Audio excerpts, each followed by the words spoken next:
ஒவ்வொரு ஆண்டும் பள்ளி கல்வித்துறையின் சார்பில் கல்வி ஆண்டில் பின்பற்றப்பட வேண்டிய நடவடிக்கைகள் மற்றும் பள்ளியுடைய வேலை நாட்கள் குறித்த அறிவிப்பு என்பது அந்த ஆண்டின் நாட்காட்டியாக வெளியிடப்படும். அதன்படி 2025-26 ஆண்டிற்கான நாட்காட்டி என்பது வெளியிடப்பட்டிருக்கின்றது. அதன்படி வரக்கூடிய கல்வியாண்டில் அனைத்து சனி மற்றும் ஞாயிற்றுக்கிழமைகளில் விடுமுறை என பள்ளி கல்வித்துறையை அறிவித்திருக்கிறது.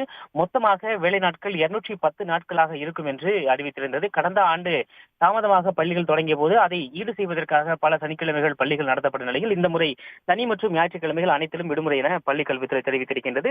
செப்டம்பர் 18 முதல் 26 வரை காலாண்டு தேர்வுகள் நடைபெறும் என்று கூறப்பட்டிருக்கிறது. செப்டம்பர் 29 முதல் அக்டோபர் 5ஆம் தேதி வரை இந்த காலாண்டு தேர்வுக்கான விடுமுறை நாட்களாக இருக்கும் என்று அறிவிக்கப்பட்டிருக்கிறது. அந்த காலாண்டு விடுமுறை நாட்களில் தான் ஆயுத பூஜை, விஜயதசமி ஆகிய விடுமுறை தொடர் விடுமுறை நாட்கள் என்பது வருகின்றது. மொத்தம் 9 நாள் விடுமுறை என்பது விடப்பட இருக்கின்றது.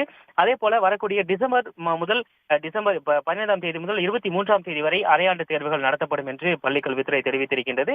டிசம்பர் 24ஆம் தேதி தொடங்கி ஜனவரி 4ஆம் தேதி ஞாயிற்றுக்கிழமை வரை அந்த அரையாண்டு தேர்வுக்கான விடுமுறை என்பது இருக்கும். மொத்தமாக 12 நாட்கள் விடுமுறை இருக்கும் என தெரிவிக்கப்பட்டிருக்கிறது.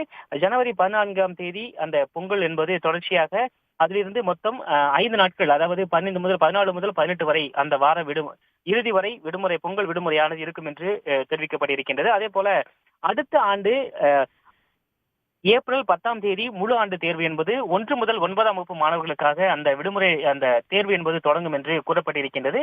இந்த கல்வியாண்டுடைய கடைசி நாளாக ஏப்ரல் 24, 2026ஆம் ஆண்டு இருக்கும் என்று தெரிவிக்கப்பட்டிருக்கின்றது. அதற்கு அடுத்த நாளிலிருந்து இந்த கோடை விடுமுறை என்பது தொடங்கும் என்று தெரிவிக்கப்பட்டிருக்கிறது. மிக முக்கியமாக பள்ளிகளில் தொடர்ச்சியாக முன்னெடுக்கப்பட்டு வரக்கூடிய பல்வேறு மாணவர் நலன் சார்ந்த நடவடிக்கைகளுக்காக பாட வகுப்புகள், மாதிரி, கால அட்டவணை ஆகியன வெளியிடப்பட்டிருக்கின்றன. அதன்படி 1 முதல் 5ஆம் வகுப்பு மாணவர்களுக்கு புதிதாக ஈஸி இங்கிலீஷ் மற்றும் ஃபன் வித் மேக்ஸ் என்று மாணவர்களுக்கு கடினமாக பாடமாக கருதப்படக்கூடிய ஆங்கிலம் மற்றும் கணிதத்தை எளிதில் கற்பிக்கும் வரையில் இந்த 2 வகுப்புகள் என்பது அறிமுகப்படுத்தப்பட்டிருக்கின்றன. அதே போல 6 முதல் 8ஆம் வகுப்பு வரையிலான மாணவர்களுக்கு மொழி ஆய்வகம், நூலகம், கல்விசார் செயல்பாடுகள் மற்றும் கல்விசாரா செயல்பாடுகளுக்கு தனித்தனியாக பாட வகுப்புகள் ஒதுக்கப்பட்டிருக்கின்றன. அந்தந்த நேரங்களில் அவர்களுக்கு எந்தெந்த பாடங்களை கற்பிக்க வேண்டும் என்ற மாதிரி பட்டியலும் கொடுக்கப்பட்டிருக்கிறது. அதே போல மாணவர்களுக்கான உயர்கல்வி வழிகாட்டி, உடல்நல மன்றம், சுற்றுச்சூழல் மன்றம், கலையரங்கம், வாய்ப்பாட்டு, நடனம் ஆகியவற்றிற்கு கல்விசாரா செயல்பாடுகளில் எப்படி பின்பற்ற வேண்டும், எந்தெந்த மாணவர்களை ஈடுபடுத்த வேண்டும் என்பது தொடர்பான விரிவான வழிகாட்டுதல் என்பது கொடுக்கப்பட்டிருக்கின்றது. மிக முக்கியமாக